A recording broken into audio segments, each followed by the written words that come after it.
Hi friends, welcome back to Sharbat kid channel. நான் கார்த்திகா முத்து. ஈவினிங்ல ஒரு சூப்பரான உருளைக்கிழங்கு வச்சு ஸ்நாக்ஸ் தாங்க பண்ண போறோம்.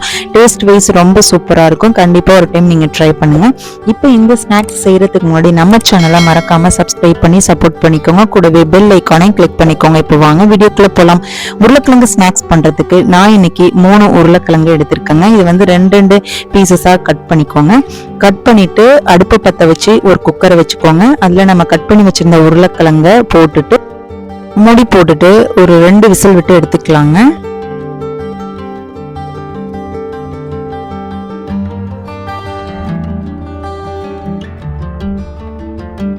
இப்போ 2 விசில் வந்துருச்சுங்க. ப்ரெஷர் போனதுக்கு அப்புறம் ஓபன் பண்ணிக்கலாம். இப்போ தண்ணியில இருந்து உருளைக்கிழங்கு ஒரு பிளேட்ல எடுத்து வச்சுக்கலாங்க. இப்போ சூடு ஆறுனதுக்கு அப்புறம் இந்த உருளைக்கிழங்குல உள்ள அந்த தோல் எல்லாம் ரிமூவ் பண்ணிக்கலாம்.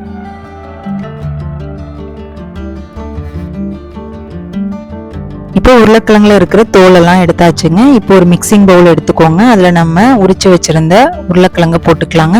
இப்போ இதை வந்து ஒரு மேஷர் வச்சு நல்லா மசிச்சு இப்போ உருளைக்கிழங்கு நல்லா மசிச்சாச்சுங்க. இப்போ இது கூடவே காரத்துக்கு மிளகாய் தூள், கரம் மசாலா, நெக்ஸ்ட் 2 ஸ்பூன்ல இருந்து 3 ஸ்பூன் வரைக்கும் கார்ன்ஃபிளவர் சேர்த்துக்கோங்க. உங்ககிட்ட பிரெட் தூள் இருந்தா எடுத்துக்கோங்க, இல்லைன்னா பிரெட் 2 பீஸ் போட்டுக்கோங்க. நான் 2 ஸ்பூன் அளவுக்கு பிரெட் தூள், இது கூடவே வந்து சால்ட் சேர்த்து நல்லா இப்போ நம்ம போட்டிருக்க எல்லா பொருட்களையும் நல்லா மிக்ஸ் பண்ணி விட்டுருங்க.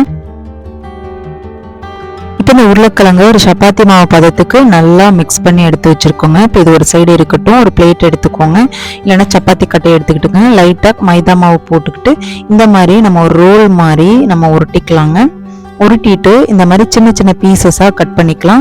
கட் பண்ணிட்டு ஒரு டிசைனுக்காக நான் வந்து ஃபோர்க் எடுத்து இந்த மாதிரி ப்ரெஸ் பண்ணிக்கிறேன். நீங்கள் உங்களுக்கு ஏதாவது டிசைன் தெரிஞ்சிச்சு அப்படின்னா நீங்கள் பண்ணிக்கலாம். நான் இந்த மாதிரி நல்லா ஒரு அழகாக இருக்கும் அப்படிங்கிறதுக்காக நான் ஃபோர்க்கை வச்சு இந்த மாதிரி டிசைன் பண்ணிக்கிறேங்க. இதே போல் எல்லா மாவையுமே இந்த மாதிரி கட் பண்ணிட்டு அந்த ஃபோர்க்கை வச்சு லைட்டாக ப்ரெஸ் பண்ணிட்டீங்க அப்படின்னா ஒரு அழகான ஷேப் கிடைச்சிருங்க. நான் இப்போ எல்லா மாவையுமே இந்த மாதிரி நல்லா ப்ரெஸ் பண்ணி எடுத்து வச்சிருக்கேங்க.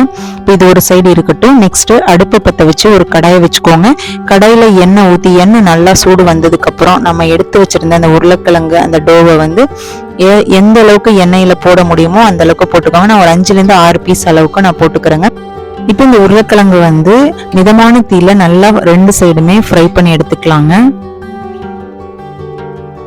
இப்போ பார்த்தீங்கன்னா நல்லா ஃப்ரை ஆயிடுச்சுங்க. நல்லா ஒரு கோல்டன் கலர் வந்துருச்சு. பார்க்கவே நல்லா கலர்ஃபுல்லாக இருக்கு பாருங்க. இப்போ இதை வந்து ஒரு பிளேட்ல எடுத்து வச்சுக்கலாங்க. இதே போல மீதி இருக்கிற எல்லா பீசஸையுமே நல்லா பொறுமையாக மிதமான தீயில நல்லா ஃப்ரை பண்ணி எடுத்துக்கலாங்க. அவ்வளோதாங்க. இப்போ சூப்பரான உருளைக்கிழங்கு ஸ்நாக்ஸ் ரெடி ஆகிட்டு வாங்க பிளேட்டிங் பண்ணிடலாம். சுட சுட ஈவினிங்கில் அது இந்த மழை டயத்தில் இந்த மாதிரி ஒரு ஸ்நாக்ஸ் செஞ்சு சாப்பிடும்போது டேஸ்ட் ரொம்ப சூப்பராக இருக்குங்க. இந்த உருளைக்கிழங்கு ஸ்நாக்ஸ்க்கு வந்து டொமேட்டோ கெச்சப் இல்லைன்னா மைனஸ் வச்சு சாப்பிடும்போது டேஸ்ட் ரொம்ப சூப்பராக இருக்கும். வெளியே நல்லா கிறிஸ்பியாக, உங்களுக்கு நல்லா சாஃப்டாகவும் இருக்குங்க. ஸோ கண்டிப்பாக ஒரு டைம் நீங்கள் ட்ரை பண்ணுங்கள். உங்களுக்கு இந்த வீடியோ பிடிச்சிச்சு அப்படின்னா ஒரு லைக் பண்ணிவிட்டு உங்களோட ஃப்ரெண்ட்ஸ் அண்ட் ஃபேமிலிக்கு ஷேர் பண்ணுங்கள். நாளைக்கு ஒரு சூப்பரான ரெசிபியோட நான் உங்களை வந்து மீட் பண்ணுறேன். தேங்க்யூ ஃபார் வாட்சிங்.